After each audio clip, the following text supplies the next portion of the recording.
પણ વડોદરામાં પૂર આવશે। દર વર્ષે ચોમાસાની સિઝનમાં વડોદરાવાસીઓને પૂરના સંકટનો સામનો કરવો પડી રહ્યો છે। ત્યારે આ વખતે તંત્રએ અગાઉથી જ પ્લાન કરીને વિશ્વામિત્રી નદીને ઊંડી કરવાની કામગીરી પણ હાથ ધરી। ત્યારે જોવાનું એ રહેશે કે આ વર્ષે પણ ફરીથી વડોદરામાં પૂર તો નહીં આવે ને।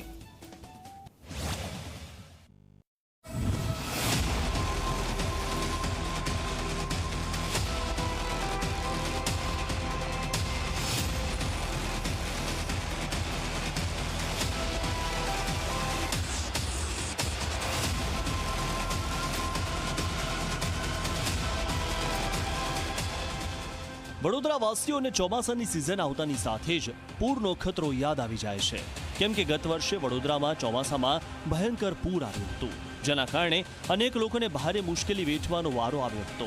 ત્યારે રાજ્ય સરકાર અને કોર્પોરેશને વિશ્વામિત્રી રિવાઇવલ પ્રોજેક્ટની મોટી જાહેરાત કરી હતી, જેના માટે રાજ્ય સરકારે 1200 કરોડ રૂપિયા આપવાની પણ જાહેરાત કરી હતી અને 100 દિવસમાં કામ પૂર્ણ કરવાનો લક્ષ્યાંક કોર્પોરેશનના સત્તાધીશો અને અધિકારીઓને આપ્યો હતો, જે અંતર્ગત હાલમાં 95% કામગીરી પૂર્ણ થઈ હોવાનો કોર્પોરેશનના સત્તાધીશો અને મ્યુનિસિપલ કમિશનરે દાવો કર્યો છે।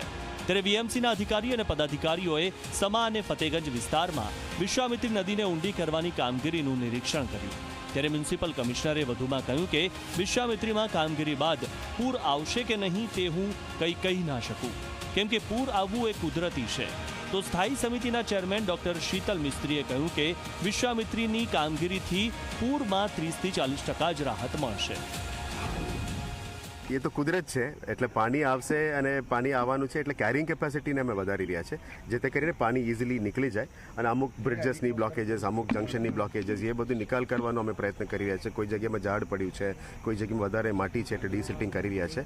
સી વી કેનોટ વર્ક એગેન્સ્ટ નેચરમાં કુદરત તો બહુ પાવરફુલ છે, એટલે અમે એમને એ જ પ્રાર્થના કરીએ છીએ કે કુદરત સાથે જીવવાનું અમે પણ શીખીએ છીએ, એટલે we will try to prevent flood મિટિગેશનનું જેટલું કામ છે એના ઉપર અમે ભાર મૂકી રહ્યા છે અને વિશ્વામિત્રીમાં જે પાણી આવે ઇઝીલી નીકળી જાય અને લોકોને પાણી પીવાનું પાણી પણ મળે અને પાણી નીચે પણ ઉતરે પણ મિનિમમ ડેમેજ થાય એ બાબતમાં અંદર અમે કામગીરી અત્યારે કરી। વડોદરામાંથી પસાર થતી 24.7 કિલોમીટર નદીના 4 સેક્શનમાં વાઇડનિંગ, રીસેક્શનિંગ, ડીસિલ્ટિંગ અને જંગલ કટિંગની કામગીરી કરવામાં આવી હતી। કામગીરી લગભગ 95% એટલે કે 18 લાખ ક્યુબિક મીટર કરતાં વધુ માટી કાઢી લેવામાં આવી છે।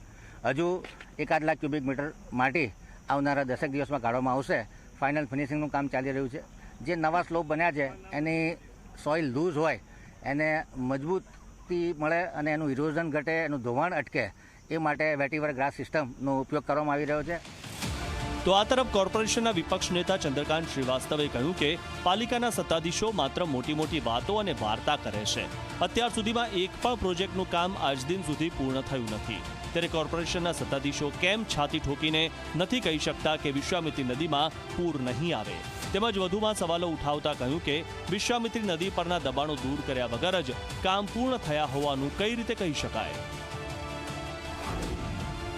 પાણીનો અવરોધ તમે જ્યાં સુધી ના હટાવો ત્યાં સુધી વિશ્વામિત્રીનું કામ કઈથી પૂરું થયું છે, એટલે વિશ્વામિત્રીનું કામ અધૂરું છે અને અત્યારે બી છાતી ઠોકીને એવું કહી શકે છે લોકો કે પૂર નહીં આવે।